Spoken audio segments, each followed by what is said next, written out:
Assalamualaikum warahmatullahi wabarakatuh. Alhamdulillahirrabbilalamin. Wabihi nasta'inu ala umuri dunia waddin. Wassalatu wassalamu ala asrofil anbiya'i wal mursalin wa ala alihi wa sahbihi ajmain, amma ba'du. Apa kabar semuanya? Alhamdulillah, kita masih diberi kesempatan untuk berjumpa lagi dengan saya, Islahul Amah. Pada kesempatan kali ini, saya akan menyampaikan sebuah materi pembelajaran dengan hadas dan najis. Ketika akan melakukan suatu ibadah seperti sholat, membaca Al-Quran, tawaf, dan sebagainya, umat muslim diwajibkan untuk bersuci dari hadas dan najis. Hadas dan najis merupakan dua hal yang berbeda. Untuk itu, perlu dipahami dan dicermati dari hadas dan najis, macam-macamnya, cara menghilangkannya, dan perbedaannya. Langsung saja masuk materi yang pertama, yaitu pengertian. Pengertian najis ada dua, yaitu dari segi bahasa dan istilah. Menurut bahasa, najis berasal dari kata an-najasu atau an-najisu yang berarti kotor atau menjijikan, tidak bersih atau tidak suci, baik yang bersifat hissi maknawiyah. Sedangkan menurut istilah, najis dikatakan sebagai suatu benda yang mengotori pakaian atau badan yang menghalangi sahnya ibadah kepada Allah Subhanahu wa Ta'ala. Ternyata, najis bukan hanya satu macam, akan tetapi ada tiga macam najis dalam Islam. Yang pertama yaitu najis muhafafah, najis yang ringan seperti air kencing bayi laki-laki dan perempuan yang belum makan apapun kecuali ASI. Yang kedua yaitu najis mutawasitoh, najis yang berada antara najis muhafafah dan najis muhaladoh, yaitu najis yang keluar dari kubul dan dubur manusia kecuali air mani. Dan yang terakhir yaitu najis muhalad. Najis ini merupakan najis yang berat seperti air liur anjing dan babi serta anak keturunannya. Setelah mengetahui definisi ketiga najis tersebut, materi selanjutnya yaitu contoh dan cara menghilangkan najis. Dalam menghilangkan najis tentu saja harus dengan aturan atau tata cara yang benar, sesuai dengan tuntunan agama, tidak boleh sembarangan. Adapun cara menghilangkan najis yang benar sesuai tuntunan agama yaitu 1. Contoh najis muhafafah, kencing bayi laki-laki dan perempuan yang belum makan apapun kecuali ASI. Cara membersihkannya dengan memercikkan air pada najis sampai bersih. Yang kedua yaitu contoh najis mutawasitoh. Contoh najis mutawasitoh antara lain air madi dan wazi. Cara membersihkannya dengan cara dibilas dengan air sampai hilang sifat rasa, warna, dan bau. Dan yang terakhir yaitu contoh najis mughaladoh. Terdapat pada hewan anjing dan babi, air liur, sperma, dan anak keturunan hewan tersebut. Cara membersihkannya dengan dihilangkan terlebih dahulu wujud najisnya, kemudian dicuci dengan air bersih sebanyak 7 kali, salah satunya dengan menggunakan debu. Setelah kita mengetahui definisi, contoh, dan cara menghilangkan najis, materi yang kedua yaitu hadas. Selain najis, hadas juga bisa menjadi penghalang tidak sahnya ibadah. Hadas menurut bahasa artinya sesuatu perkara yang baru. Sedangkan menurut istilah, hadas berarti suatu keadaan seseorang yang dianggap tidak suci menurut agama, yang menyebabkan ia tidak boleh sholat, tawaf, dan lain sebagainya. Hadas sendiri ada dua macam, yaitu hadas kecil dan hadas besar. Adapun yang dimaksud dengan hadas kecil yaitu hadas yang cara mensucikannya dengan berwudu dan tayamum.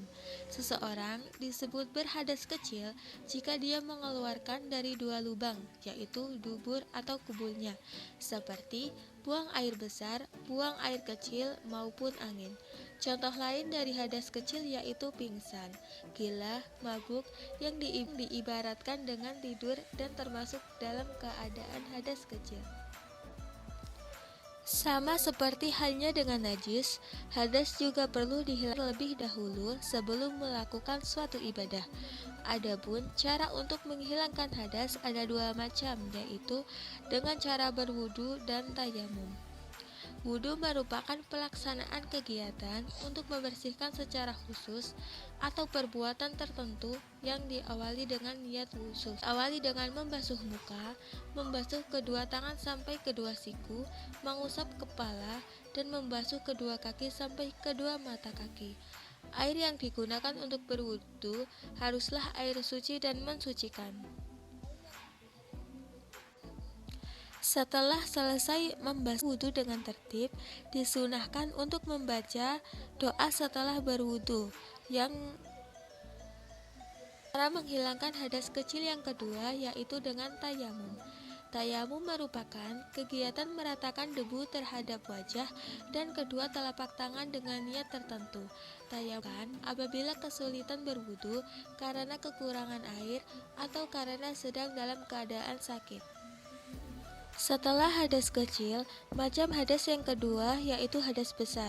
Adapun yang hadas besar yaitu merupakan keadaan tidak suci pada diri seorang muslim karena sebab-sebab tertentu dan dapat dihilangkan dengan mandi wajib. Memiliki beberapa contoh yang sering dialami oleh manusia. Di antaranya yaitu satu, haid. Haid adalah darah yang keluar dari kemaluan wanita dalam keadaan sehat, bukan karena penyakit, melahirkan, atau pecahnya selaput darah. Haid terjadi ketika orang telah berumur 9 tahun atau lebih. Lamanya haid minimal 24 jam sampai dengan 15 hari 15 malam. Yang kedua yaitu nifas. Nifas adalah darah yang keluar dari kemaluan perempuan setelah melahirkan atau mengalami guguran.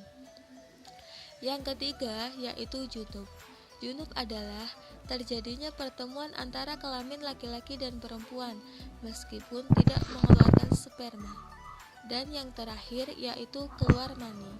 Keluarnya sperma atau mani ini karena sebab persetubuhan mimpi basah yang ditemukan bekas cairan setelah bangun tidur. Air mani berwarna kekuningan dan keluar ketika berada dalam puncak syahwat. Dari keempat contoh hadas besar tersebut dapat dihilangkan dengan cara yang pertama yaitu mandi wajib. Meratakan air ke seluruh tubuh dengan niat dan tata cara tertentu. Mandi wajib dilakukan agar suci dari hadas besar. Adapun niat mandi wajib yaitu nawaitul husla li rafqil hadasil akbari fardolillahi ta'ala. Dan cara menghilangkan hadas besar yang kedua dengan tayamum. Tayamum dilakukan ketika tidak adanya air atau dalam keadaan sakit yang tidak memungkinkan untuk terkena air.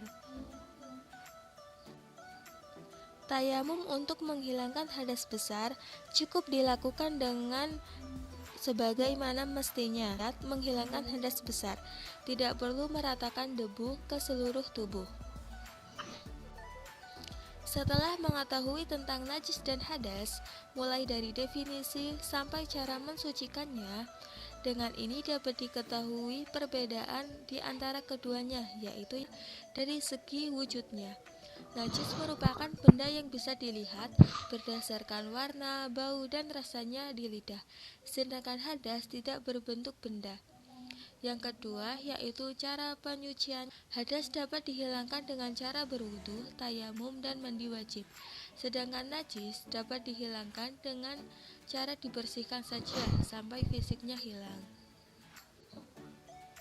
Alhamdulillah, materi pembelajaran tentang hadas dan najis telah tersampaikan dengan ada sebuah kalimat yang berbunyi, "This is a quote words full of wisdom that someone important said and can make the reader get inspired." Yang artinya, ini adalah sebuah kutipan, kata-kata bijak yang diucapkan seseorang yang penting dan bisa membuat pembacanya terinspirasi.